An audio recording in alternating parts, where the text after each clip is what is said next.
그래서 다 민사집행에서 공부했던 내용들이죠. 그래서 이게 형법 판례지만도 이게 공부를 하는 과정에서 지금 앞에 그 소송사기에서 지금 이 부동산 등기도 그렇고 뒤에 지금 문제 3번의 이 경매 입찰 방해죄에서도 경매 이거는 부동산 아니 그 법무사 준비하시는 분들이라면 당연히 1차에서 민사집행법을 공부하기 때문에 익숙한 주제죠. 그렇기 때문에 이런 것들이 다 이렇게 밑바탕 자료로 쓰입니다. 그렇기 때문에 네 그래서 이런 것들을 좀 언급을 할 수 있겠네요. 아무튼 간에 자 이렇게 해서 이번엔 다른 회사로 또 해가지고 또 400% 이상으로 이렇게 해서 이렇게 했답니다. 이런 실제 사례가 있었겠죠. 그렇게 해서 가져왔던 거고 실제 사례에서는 이게 뭐 2000% 이상인가 그랬어요. 네, 말도 안 되게 높은 금액으로 한 거죠. 네, 이렇게 해서 고의로 경매를 지연시키는 거죠. 이렇게 해서 또 대급 지간까지 매각 대금을 내지 않았답니다. 그 다음에 이렇게 해서 예, 부동산이 낙찰된 어떤 제3자에게로 이 엑스토지가 낙찰되는 거를 이렇게 경매를 지연시킨 다음에 그 다음에 갑이 그 사이에 돈을 어떻게 마련을 해가지고 정한테 빌린 돈 피담보 채무를 변제를 하고 근저당권을 말소 경매 신청을 취하도록 이렇게 했답니다. 그래서 결론은 갑이 이런 직거래들을 해가지고 이 오포비에 있는 엑스토지를 엑스토지가 남에게 그 경매가 낙찰이 돼가지고 하는 거를 막았죠. 네, 그렇게 해서 토지를 결국 잃지 않았어요. 자, 이때 이 갑을 어떻게 할 것이냐. 네, 이거는 전 이제 판례가 떠올라가지고 일단 형법 조문 찾아야죠. 예, 형법 뒤적뒤적 해가지고 조문 찾고 315조에 있습니다. 이렇게 해서 조문 찾고 자, 입찰 방해죄는 네, 밑에 부분으로서 경매 방해죄 같은 거예요. 경매 입찰 방해죄라고 나와 있습니다. 조문에. 결과의 불공정이 형식적으로 나타나는 것을 유하는 것이 아니고 그 행위는 가격 결정뿐만 아니라 뿐만 아니라 not only but also B, A뿐만 아니라 B도 B도 적법하고 공정한 경쟁 방법을 해야 하는 행위. 지금 이거 공정한 경쟁 해야 한 거 아니에요? 네, 300% 400% 이렇게 해가지고 경매가 그 의미가 없잖아요. 이거 경매를 뭐하러 합니까? 네, 이렇게 해가지고 계속 저기 아는 친구한테 부탁하고 아는 저기 회사에다가 부탁해가지고 한 번은 500% 다음 기일엔 600% 그냥 한 다음에 그냥 매각대금 안 내면 되잖아요. 네, 이런 식으로 해서 이렇게 하고 나중에 이제 끝나면은 저기 보증금 돌려받고 그런 식으로 네, 지금 하기 때문에 취하되면 그 경매 신청 취하되면 보증금 돌려받죠. 그렇기 때문에 이런 식으로 이렇게 하는 거는 뭔가 옳지 않죠, 당연히. 네, 그래서 이거는 요하는 게 아니고 해야 하는 행위도 포함된다. 여기에 해당하겠죠. 네. 그래서 뭐 2003년도 판례지만 이런 것들은 일반론 경매 방해, 입찰 방해가 나오면 네, 이런 내용들을 다 써줄 수 있겠구나. 당연히 객관식으로도 나오는 지문들이고 네, 이런 지문들이 2차에서는 답안에다가 현출돼야 될 네, 저기입니다. 다만 이거는 중요 논점이 아니고 1급 논점은 아니기 때문에 뭐 이런 것까지 다 준비를 못하죠. 네, 저도 못 적었습니다. 네. 동종업자 사이 이거는 이제 이 해당 2003년도 판례에 해당되는 거여서 여기하고는 직접 관련이 없기 때문에 그냥 그렇구나 넘어가고 형법 제315조 입찰 방해는 이렇게 하는 죄인 바 공정한 자유 경쟁을 방해할 염려가 있는 상태, 적정한 가격 형성에 부당한 영향을 주는 상태, 부당한 영향을 주고 자유 경쟁을 방해하고 예, 자본주의 사회 질서에서 이런 것들은 당연히 막아야겠죠.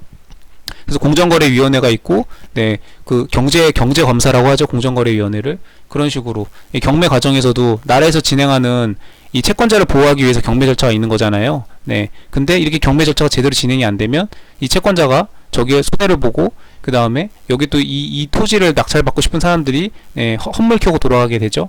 네, 그렇기 때문에 사회 전반적으로 이런 문제가 되는 행동이죠. 네, 뭐 미수죄는 따로 처벌 규정이 없어서 처벌되지 않는다. 이건 지금 여기서 중요한 게 아니고 네, 요런 내용들 공정한 자유경쟁 방해 염려가 있으면 돼요. 뭐 실제로 방해해야 되는 거 아까 아니라고 나왔죠. 현실적으로 나타나는 걸 요하지 않는다. 네. 그렇게 해서 94년도 빨리 입찰 방해죄는 위계 방법으로 이거는 이제 조문에 써져 있습니다. 근데 이런 것들이 이제 그 조문에 안 적혀 있으니까 조문의 공정한 자유경쟁 방해 이런 게 조문에 안 적혀 있거든요. 그러니까 이런 것들은 판례에만 있는 거기 때문에 이런 것들을 주머니에다가 잘 네, 알사탕들을 준비해야 된다고 했습니다. 네.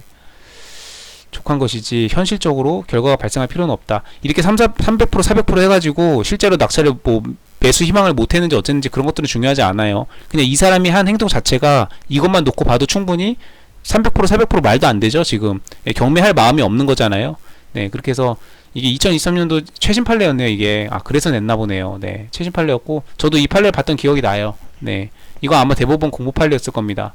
그래가지고 뭐 공보 판례가 아니었어도 어쨌든 제가 이 판례를 기억을 한다는 거는 뭐 어떻게든 봤다는 얘기니까 그렇게 해가지고 매각 허가 결정 받고 납부하지 않는 방법으로 이렇게 해가지고 이렇게 해서 했답니다. 내가 방법으로 경매 공정을 해야 했답니다. 네, 원심의 판단 이렇게 해가지고 위계로서 경매를 해야 했다고 보아 네, 이 사건 공소 사실을 유죄로 판단했답니다. 그리고 대법원 판단은 이걸 유지했어요. 네.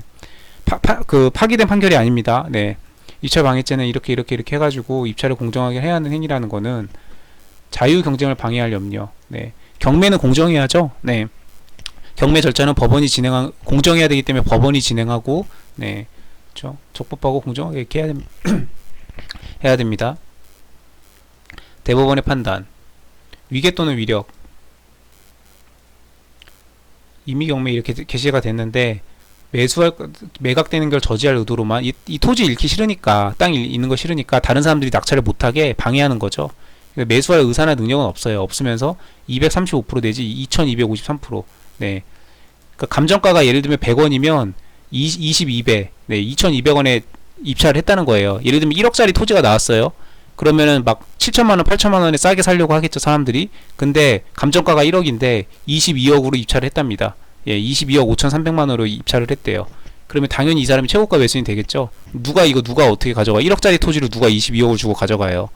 이렇게 한 겁니다. 이런 퍼센트는 이제 이렇게 바꿔서 낸 것 뿐이죠.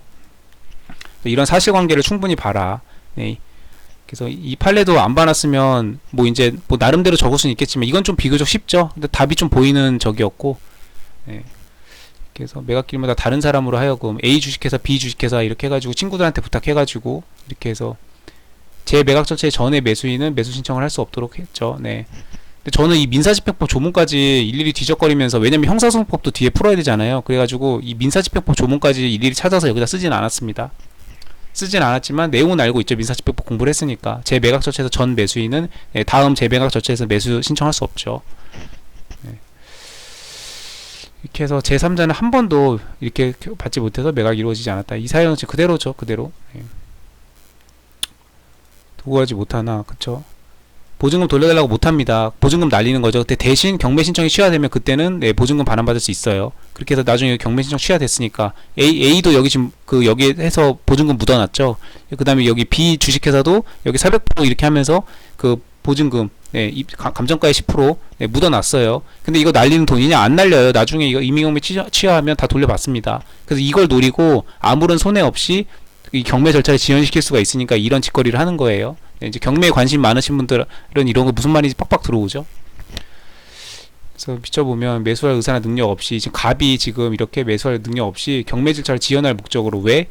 오포읍에 있는 엑스토지를 날리기 싫으니까 이렇게 해서 감정가와 현저하게 차이가 나는, 아까 2253%, 300%, 400%, 감정가가 1억인데 1억짜리 토지를 3억으로 입찰을 했다는 얘기입니다. 말도 안 되죠.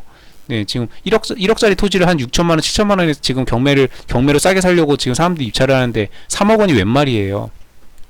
말도 안 되는 거죠. 쉽게 말해서. 이런 제도의 허점을 악용하는 거죠. 보증금을 아예 돌려주질 말아야 됩니다. 네. 그러면은 이런 식으로 저기를 못 하겠죠. 보증금 10%가 날라가니까 1억짜리 토지면은 내가 이걸 하려면 보증금 1,000만원을 묻어야 되는데 1,000만원 누가 날리겠어요. 경매 지연시키려고? 그렇게는 안 하겠죠. 보증금을 돌려주지 말아야 되죠. 그러니까 이런 제도의 허점을 이용해가지고 지금 이렇게 하는 겁니다. 경매를 지연할 목적으로 감정가 현저하게 차이가 나는 금액으로 사실상 봉쇄. 네. 요런 단어들 이렇게 딱 한번 보면 딱 기억이 나죠. 그냥. 네. 경매 절차를 형해화했다. 아, 요런 단어들 답안에다가 그대로 갖다 쓰면 됩니다. 저는 이런 단어들 기억은 안 나가지고 이런 취지만 살려서 썼어요. 네. 어쨌든 뭐 이거 그마저도 못 쓴 사람보다는 뭐 더 득점할 테니까. 그래서 위계로서 경매 공정을 해야 한 것이다. 결론 내려줬죠. 네. 그렇게 해서 경매 방해죄 성립한다. 경매 입찰 방해죄. 네. 성립한다. 유지였습니다. 네. 형사소송법. 네, 이 정도로 마무리할게요. 형법은 네, 좀 이것도 사실 이게 절도였나, 컴퓨터 사기인가, 아니면 뭐 다른 걸 적으신 분도 있을까요? 이것도 조금 어려웠고 뭐 쉽지만은 않았고, 예, 물론 뭐 기본기가 부족하다고 제가 했습니다만 이것도 쉽진 않았고, 그래도 비교적 다른 문제에 비해서는 이게 그나마 저기 했고, 어쨌든 이것도 2023년도 작년 12월 판례였고, 네, 공부하면서 한 번쯤은 봤을 판례고, 한 번쯤이라도 봤다면 아마 답을 기억하기는 지금 2번이나 이렇게 경매를 지연시키고 있는 게 뻔하니까 예, 적을 수 있었을 것 같고, 소송사기도 좀 이렇게 저기 했는데, 예, 형법이 조금 점수가 너무 많이 안 좋더라도, 잘 못 적었더라도 형사소송법에서 좀 만회할 기회가 있었으니까, 네, 내일이나 모레쯤 형사소송법 보면서 네, 저기 하겠습니다.